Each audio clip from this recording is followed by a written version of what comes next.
Salut, c'est Nico. Eh bien, cette fois, je vous parle, pour changer, j'ai envie de dire, d'une fuzz. Il s'agit de la Fuzzbender, dernièrement sortie chez Behringer. Et donc, la Fuzzbender, c'est une copie d'une célèbre pédale qui est la Tonebender. Le nom nous laisse pas vraiment de surprise, Fuzzbender. Tonebender, c'était un petit peu facile, mais il fallait être clair déjà sur le nom et puis surtout sur la forme, puisque vous allez voir que l'esthétique de la pédale reprend l'esthétique de ses illustres ancêtres, on va dire ça comme ça, puisque en fait cette pédale est issue d'une longue tradition. Cette tradition, elle commence dès 1965.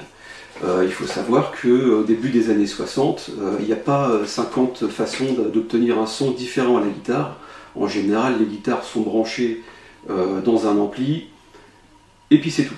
Donc pour réussir à avoir des sons originaux qui sortent un petit peu de l'ordinaire, c'est pas aussi simple qu'aujourd'hui où on branche des effets, des multi-effets, des processeurs, tout ce qu'on veut. À l'époque, en matière de saturation, il y a simplement en 1962 Gibson qui a sorti une pédale du nom de la Maestro Fuzz Tone, qui est donc une fuzz, comme son nom l'indique, et notamment cette pédale a été utilisée par les Rolling Stones sur Satisfaction. Donc c'était quelque chose d'un petit peu nouveau, là, les guitaristes étaient en ébullition, ils voulaient reproduire un son similaire, un son sale comme ça, un son un petit peu saturé. En 1965, donc 3 ans après, un guitariste du nom de Vic Flick souhaitait effectivement donc avoir une fuzz, donc un effet de saturation, mais il n'était pas satisfait de la Maestro Fuzz parce qu'il trouvait que celle-ci justement manquait de gain. Et donc il a sollicité un ingénieur qui travaillait à l'époque chez Vox, donc cet ingénieur s'appelle Gary Hurst.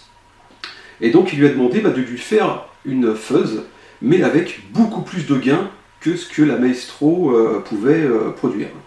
Et donc Gary Hurst lui a fabriqué donc cette Tonebender qui s'appellera donc la Mark I, Mark 1, modèle 1, version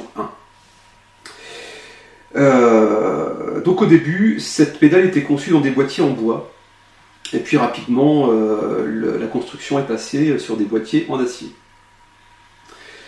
Cette pédale a été commercialisée exclusivement au début par les magasins Musical Exchange, qui se trouvent, alors je dis bien qui se trouvent aujourd'hui, puisque les magasins existent encore, donc sur la commune, enfin dans le quartier de Wembley, donc à Londres. Et donc elle était commercialisée dans le magasin Musical Exchange, qui était géré par les frères Larry et Joe Macari. Et donc voilà, encore une fois, je vous montre l'image en insert. Cette boutique existe toujours, et du coup cette pédale a pris le nom de Sola Sound Macari. Donc c'était la Mark I en 1965. Ensuite, en 1966, cette pédale a subi des modifications, et elle s'est pas appelée, mais en tout cas elle a été ensuite définie sous le terme de Mark 1.5, donc la version 1.5. Tout simplement, le boîtier est passé d'acier en aluminium. Alors techniquement, un potentiomètre de volume de 500 kOhm a remplacé celui de 100 kOhm d'origine. Et tout cela en fait a fait en sorte qu'il y avait déjà plus de saturation, plus de distorsion dans l'effet. Et d'ailleurs, c'est cette version qui inspirera la Fuzzface. Cette pédale évolue toujours pour devenir donc la Mark II, la version 2, avec cette fois-ci un étage de gain en plus, donc plus de gain, plus de saturation. Elle était commercialisée donc en version 2 par Vox sous le nom de Vox Tonebender Professional MK2, mais elle a également été commercialisée par Marshall sous l'appellation Marshall Super Fuzz, et également cette même version MK2 a été commercialisée par Rotasound sous l'appellation de Rotasound Fuzz Box. Se suivront ensuite en 1968 et 1969 d'autres versions de cette même pédale avec d'autres modifications qui seront appelées les Mark III et Mark IV, donc version 3 et version 4. Pourquoi je vous parle de tout ça? Parce que cette Fuzzbender de chez donc Behringer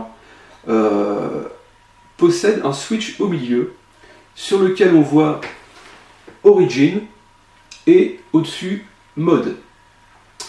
Quand elle est sur la position en bas Origin, elle correspond à la marque 1.5, donc la version 1.5. Et quand on met le switch en haut, donc sur Mode, on passe à la version Mark II, la version 2, donc avec plus de gains et moins de graves. Donc version 1.5 en bas, on a moins de gains, plus de graves. Version Mode Mark II, plus de gains et plus d'aigus. Les contrôles sont relativement simples, un level, une attaque. Et puis bah écoutez, comme d'habitude, on s'écoute ça.